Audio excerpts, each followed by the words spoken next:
Hello, everybody, and welcome to today's webinar on preparing your business for bird flu. My name's Amanda Walsh. I'm from the Business Tasmania service at the Department of State Growth, and with me today I have Justin Helmick from Biosecurity Tasmania and Stephen Hansen from the Rural Business Tasmania service, and also an advisor in our Tasmanian Business Advice Service.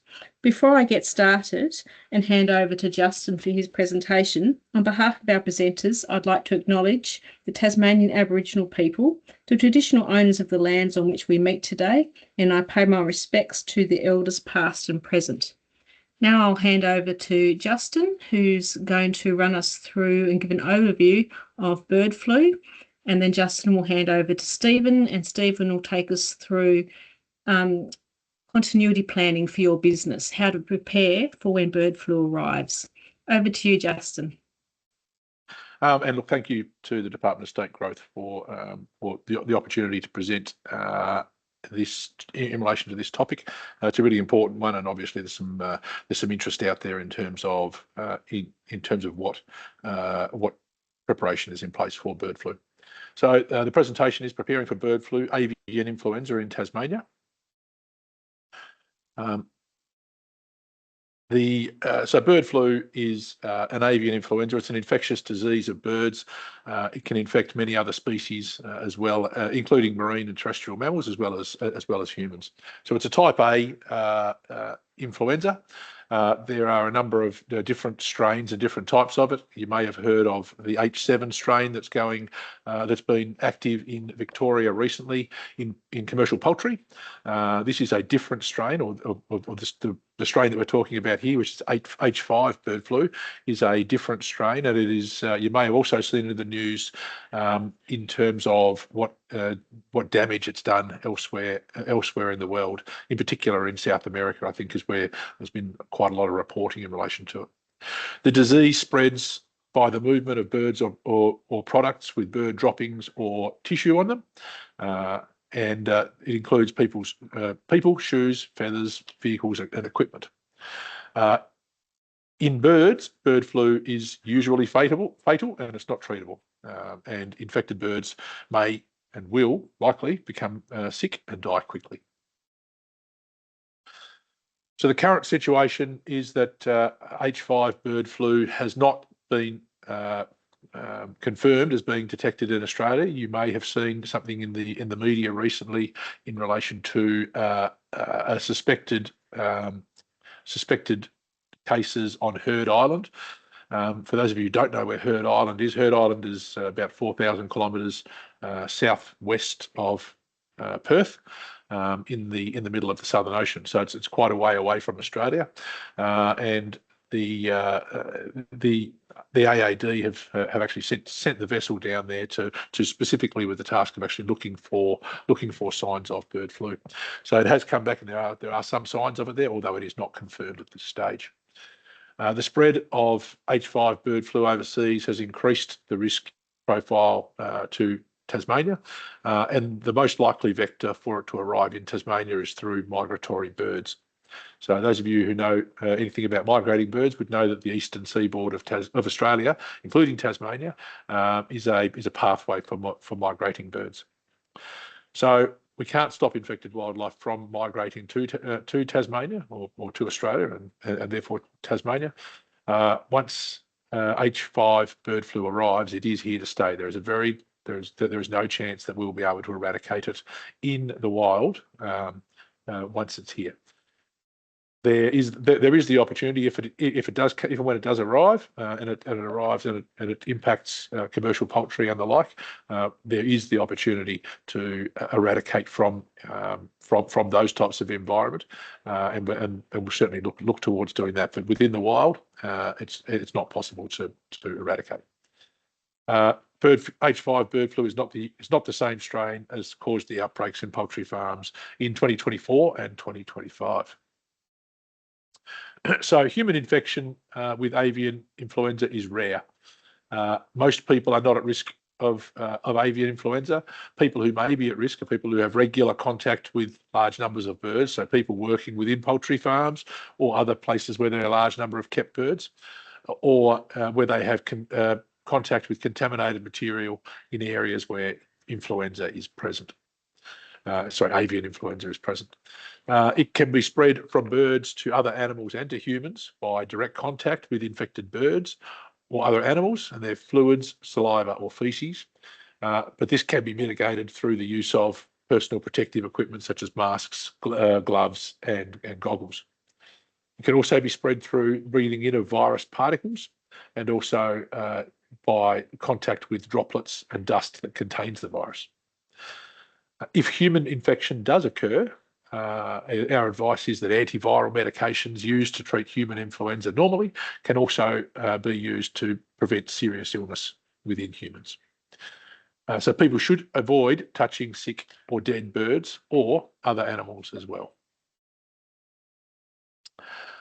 So in commercial poultry, Tasmania has an important local egg and chicken industry with a mix of large and smaller operations, including free-range birds. Poultry farms should have a current biosecurity plan. H5 bird flu is a highly fatal disease within domestic chickens. So an outbreak within a poultry farm would likely result in loss of stock, movement restrictions, and product shortages within the local market. So shortages in eggs, shortages in chicken. And obviously, that's a key aspect as it's key protein.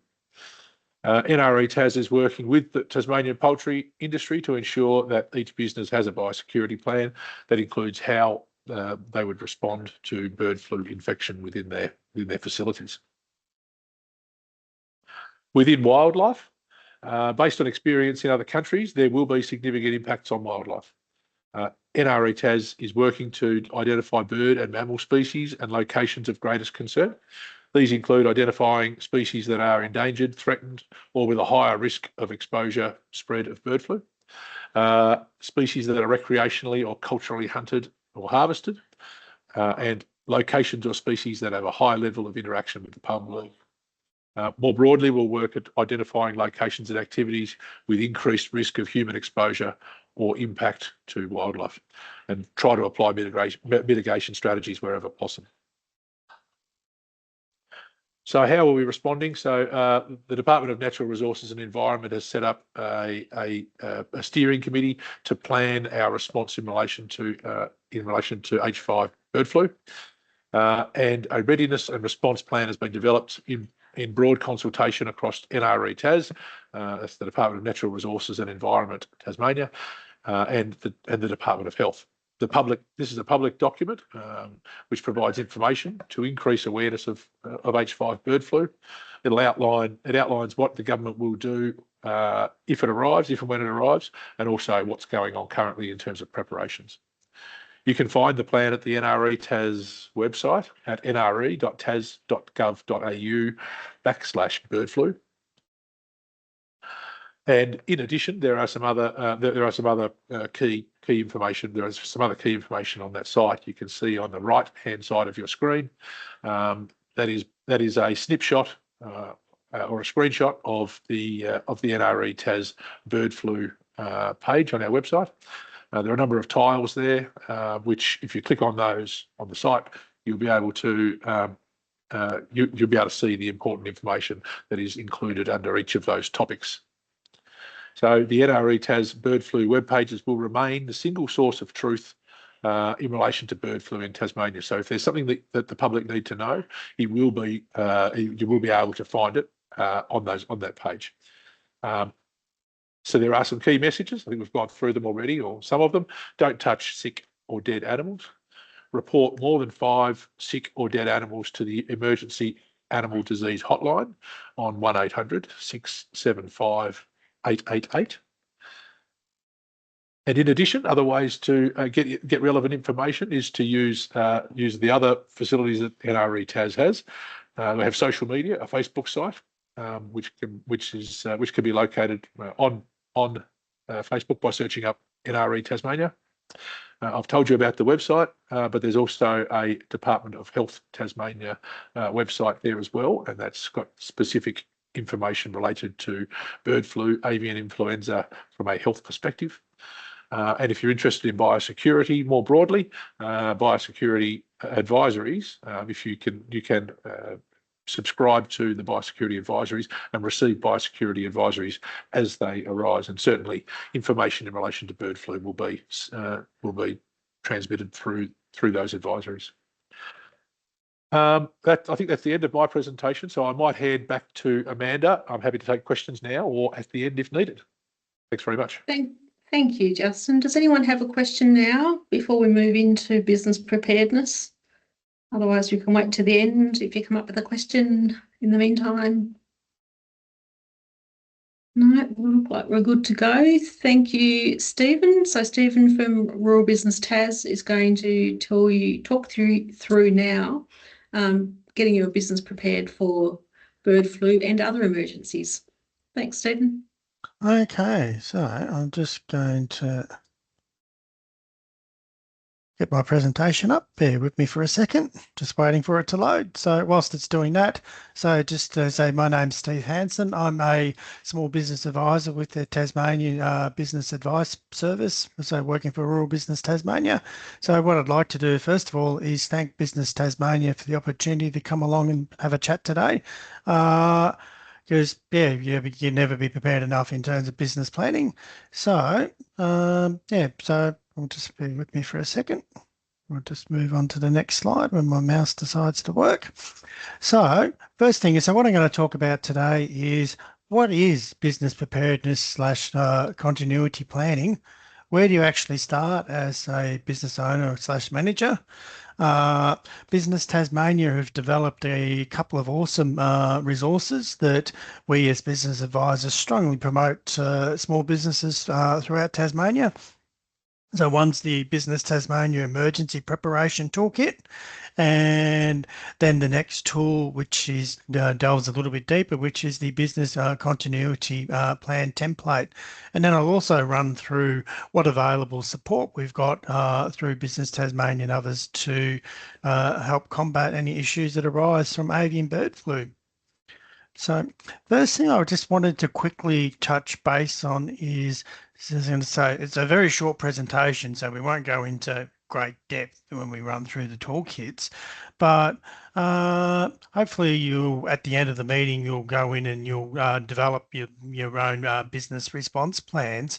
And some of the words I've got up on this slide here is something to consider for your business as to how you're going to cover. So I guess the aim of business continuity plan is to help your business withstand or recover quickly from difficult conditions, a la avian bird flu. So say if you're involved in the supply chain to a poultry farmer, for example, and all your business has been quarantined. I'm not saying that's going to happen, but I'm just using that as an example.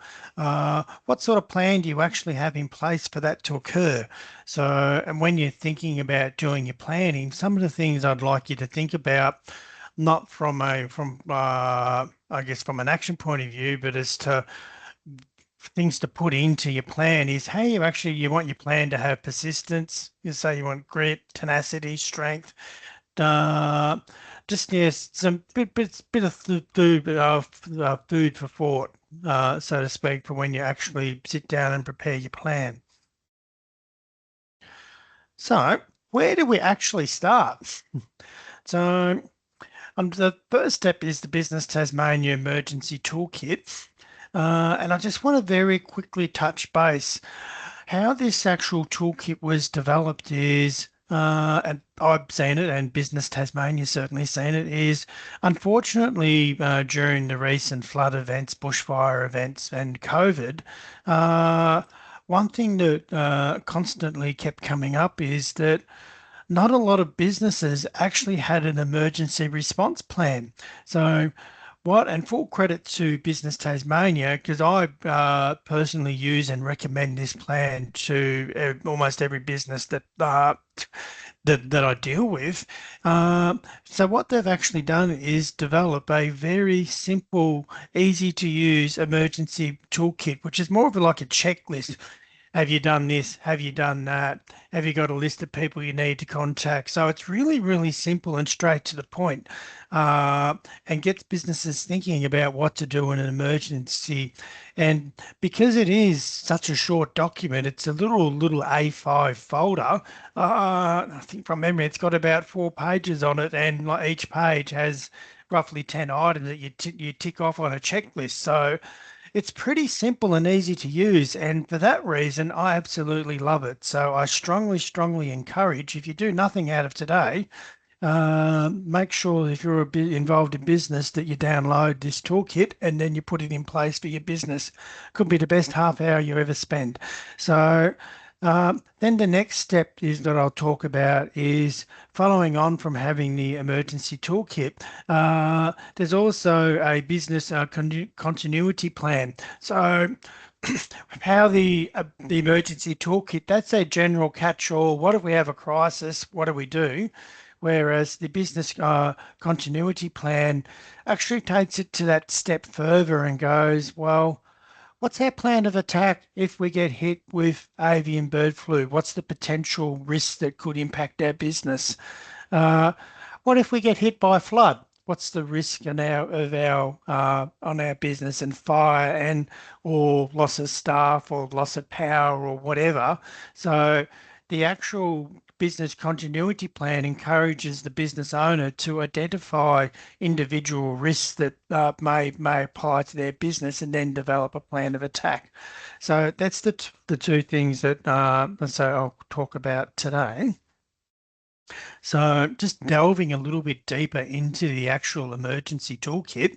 And so what it covers off is, I say, how to create a plan, what to do during an emergency, how to recover post-emergency.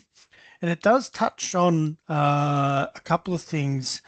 So one is a grab and go bag of contents. Now that's not specifically applicable for avian bird flu, but whilst I've got everybody on the webinar, I always grab a good opportunity is what we found is what a grab and go bag is basically you put any key documents that you need to grab in a hurry should there be an emergency and your business be destroyed, a la fire, flood, or something like that. What we actually found, and putting on my financial counselling / business advisor hat, is people found it very hard to get assistance from Centrelink because they had no ID, because all their ID was either washed down the river or burnt in the bushfire. So by having a grab and go bag with key documents such as your insurance, ID, things like that, it just speeds up that post-recovery, post-emergency. So we do strongly recommend that you have a grab and go bag.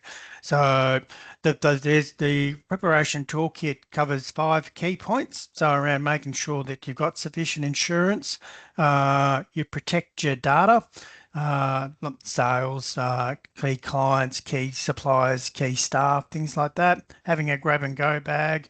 Something that does definitely apply to avian bird flu is what if your business is quarantined, for example, or your staff get ill for whatever reason, what alternative trading options have you actually pondered?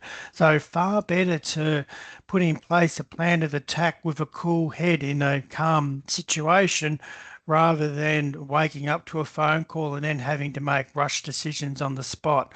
So this is why we strongly encourage it to make those decisions with a calm head. So, and then the last thing they talk about is having communication plan with staff, clients, and key stakeholders alike, what I mentioned before around suppliers and that. So the next thing I wanted to talk about was the business continuity plan, and I sort of touched on it before. Is it takes the quick and dirty, for want of a better word, business toolkit around recovery and just takes it to that next level. So it covers off 4 things. So it's first one is know your disaster risks. So that's identify which disasters can potentially hit your business. So every business is slightly different. So one business may have, we're on this workshop, so it's fair chance there's a risk for avian bird flu. So that might be something to do a business continuity plan for. Have a plan for what if there's a fire? What if you're potentially at risk of flood, for example? Or COVID. So it's about having a personalized plan for each potential risk, because the risk and the response that you do to, say, a fire event in your business is potentially different to the response if there's an avian bird flu outbreak or a COVID outbreak. So it's just tailoring those responses.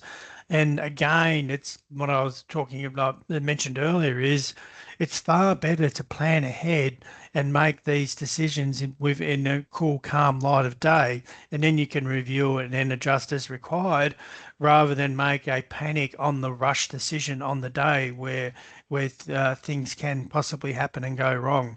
So let's say it covers off 4 parts: know your risk, get ready, take action, reassess, recover, and learn. And there's also a bit of a fact sheet as part of this, which helps you identify which disaster risk could be applicable to your business. Now, that's all well and good, having those toolkit and a business continuity plan. Sometimes developing those plans is not every business owner's forte. So full credit to Business Tasmania, Tasmanian state government, because I'm not aware of any other state that actually offers this level of service. There's a thing called the Tasmanian Business Advice Service, where they provide advisors, and I'm one of them, where we can actually sit down and, depending on how long your business has been going for, we can give you either 5 hours of support or 2 hours of support. So if you've been a business owner for more than 12 months and got your ABN, you'll get 5 hours of free support with an advisor such as myself. Or if you've been in business or haven't started your business, you can still sit down and do these plans if you're looking to commence a business, but we'll give you 2 hours instead of 5 hours. So with that particular service, I'll just hit the click button. So they're spread across the state. So let's say north, east, south, as it says there, northwest. So what you can do is actually choose your own advisors. So each advisor actually has their own profile around their strengths and weaknesses, so to speak. So you can go in there and you can either go, yep, I'm in the north, I'll deal with Braddon. Or you can go, oh yeah, I'm in the south, but no, I really like the person at Braddon, so I'll deal with Braddon. Or I'll pick on myself. On my profile on the site there, you'll note that I'm from a finance and accounting background. So you might go, oh, I really want to deal with somebody with a finance and accounting background, so I'll choose Steve. So you get to choose in regards to who you want to deal with. And like I say, it's a free service. And most importantly is we'll help you put together your emergency toolkit, and we'll also help you put together your business continuity plan free of charge. Can't get much better than that. So how do you actually access the Tasmanian Business Advice Service? So there's a few ways of going about doing it. One is, like I say, register through the website. You can call Business Tasmania direct, or flick them an email, or on this presentation, there's even a QR code. So just reach out is the easiest way, and then we'll put you in contact with the best person for yourself. So that's pretty much it from me. Like I say, it's quick and dirty. So does anybody have any questions?